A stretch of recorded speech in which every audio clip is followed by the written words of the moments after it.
வணக்கம். அண்ணாமலை பாஜகவிலேருந்து வெளியே போயிட்டார். புது இயக்கம் தொடங்கிட்டார். இப்ப அவர் இயக்கத்தில் கிட்டத்தட்ட ஒரு 6, 7 லட்சம் பேர் வரைக்கும் இணைஞ்சிட்டாங்க. இது ஒரு செய்தி.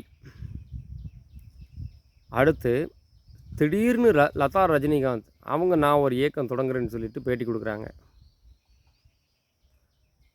இது ஒன்றுக்கொன்று தொடர்புள்ள விஷயம். எப்படின்னா, கடந்த 200 வருஷமாகவே தமிழ்நாட்டை ஒரு மாய பிம்பம், மாய சக்தி கட்டுக்குள்ளே வச்சுருக்கு. அது தேசியத்தோட மக்களை இணைய விடாது. எப்படின்னா, தமிழும் சமஸ்கிருதமும் வேறு அதுக்கு இதுக்கு ஒன்றுக்கொன்று தொடர்பு இல்லாத மொழி. இது வேறு, அது வேறு. அது ஆரிய மொழி, இது திராவிட மொழி அப்படின்னு சொல்லி கால்டுவெல், ஜோசப் வெஸ்கி இந்த மாதிரி ஆட்களெல்லாம் கொஞ்சம் பிரித்து வச்சுருந்தாங்க.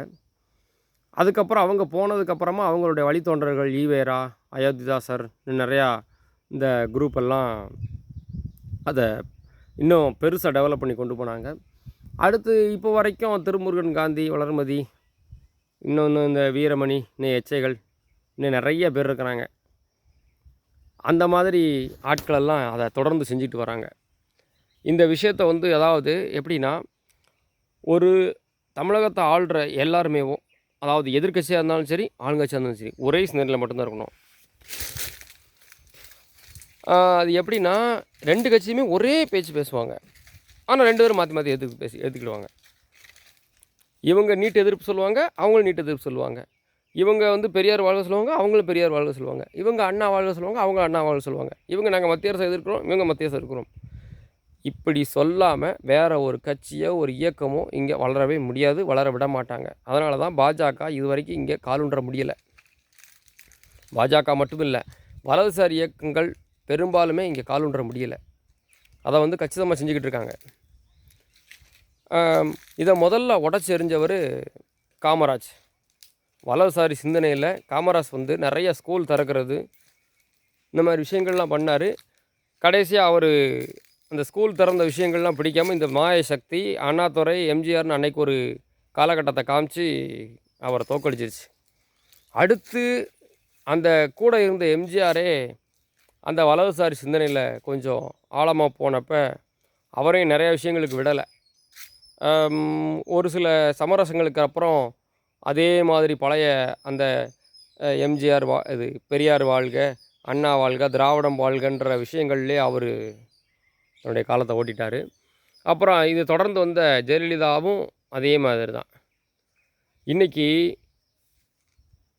திமுக மேலே, அதாவது இன்றைக்கி மிக இந்த மாற்று சிந்தனை இடதுசாரிகள் பேசுகிற விஷயங்களில் இன்றைக்கி வலுவாக இருக்கிறது திமுக தான். அந்த திமுக மேலே ஏகப்பட்ட அலிகேஷன், ஏகப்பட்ட சர்ச்சைகள். அதை மக்கள் இப்போ நம்ப தயாராக இல்லை. இந்த விஷயத்தை பயன்படுத்தி புது சக்தி நமக்கு வேணும் அப்படின்ற அந்த மாய பிம்பம் டிவிகேவை முன்னிலைப்படுத்தி, விஜயை முன்னிலைப்படுத்தி இப்போ அவங்களையும் கொண்டு உட்கார வச்சிட்டாங்க. இப்போ அவர் எங்கே வலதுசாரி சிந்தனை பேசிடுவாரோ அப்படின்னு பயந்து மத்திய அரசை எதிர்க்கணும், நீட்டை எதிர்க்கணும், இதை எதிர்க்கணும், அதை எதிர்க்கணும்னு சொல்கிற அந்த கோஷ்டிகளெல்லாம் அனுப்பி கூட்டணி பேச வச்சு அவரை, நாங்கள் எல்லாமே எங்களுக்கு வேணும்னு சொல்லிக்கிட்டு இருந்த ஒரு மனுஷனை, இல்லை நாங்கள் சிறுபான்மைக்கான அரசு, நாங்கள் நீட்டுக்கு எதிரான அரசு, இந்த மாதிரி விஷயங்களெல்லாம் பேச வச்சு அவரையும் முடக்கிட்டாங்க. இந்த வலதுசாரி சிந்தனை பேசவே ஆளே யாருமே இல்லையே. பாஜகவில் வலதுசாரி தத்துவம் பாஜகவை வேகமாக கொண்டு போன அண்ணாமலையும் ஓரமாக இருக்காருன்னு தேசியவாதிகள்லாம் வருத்தப்பட்டுக்கிட்டு இருக்கிற நேரம், அண்ணாமலை நான் ஒரு புது இயக்கம் காங்குறேன், ஏன்னா அவருக்கு இங்கே உள்ள சில கட்டுப்பாடுகள் பிடிக்கலை, அவர் தன்னுடைய இஷ்டத்துக்கு செயல்படணும்னு நினைக்கிறாரு, அது அவருடைய சொந்த விருப்பம். அந்த சொந்த விருப்பத்தின் பேரில் ஒரு கட்சியை ஒரு இயக்கத்தை தொடங்கிட்டார். இப்போ அந்த இயக்கத்தை வலுவிழக்க வைக்கணும். அதுக்கு லதா ரஜினிகாந்தை இறக்கி விட்டுருக்கு அந்த மாயசக்தி. எவ்வளோ அழகாக ப்ளே பண்ணுறாங்க. உண்மையிலே சொல்கிறேன், 200 வருஷமாக அந்த மாயபிம்பம் தமிழ்நாட்டை இவ்வளோ தூரத்துக்கு கட்டுக்குள்ளே வச்சுருக்கு. ஒன்லி இடதுசாரி சித்தாந்தம் பேசுகிறவங்க மட்டும்தான் இங்கே அரசியலே பண்ண முடியும். வலதுசாரி சித்தாந்தம் பேசுகிறவங்க அரசியல் பண்ண முடியாது. அப்படியே அவங்க வந்தாங்கனாலும் அவங்கள முடக்கிடுவாங்க. இந்த மாதிரி பேசணும், அந்த மாதிரி பேசணும். அவங்களுக்குன்னு சில வீக்னஸ் இருக்கும். சில வீக்னஸ் இருக்கும். அதை வச்சு முடக்கிடுறாங்க. இதே மாதிரி நிறைய முடக்கப்பட்டவங்க இருக்கிறாங்க. அப்படி முடக்க முடியலையா அவங்கள ஆட்சி விட்டு தூக்கிடுவாங்க. ஆட்சி விட்டு தூக்குற அளவுக்கு அவங்க ஒர்க் பண்ணிடுவாங்க.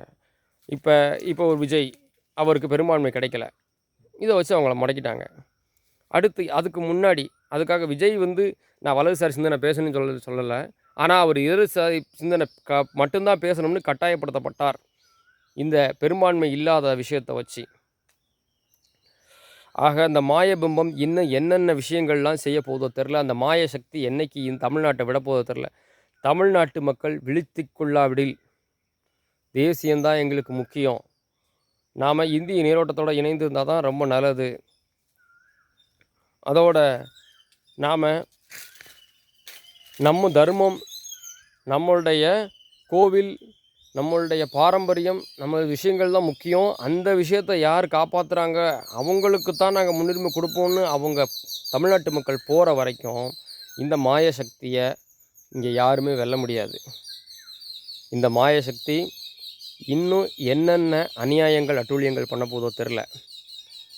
அந்த ஒரு படத்தில் கூட சொல்லுவாங்க, ஒரு சுவர் இருக்கும், இன்னும் எத்தனை பேரை பலி வாங்க போதோ தெரில அப்படிம்பாங்க. அந்த மாதிரி தான். அது இருக்கிற வரைக்கும் தமிழ்நாட்டில் நிறைய விஷயங்கள் சாத்தியமே இல்லை.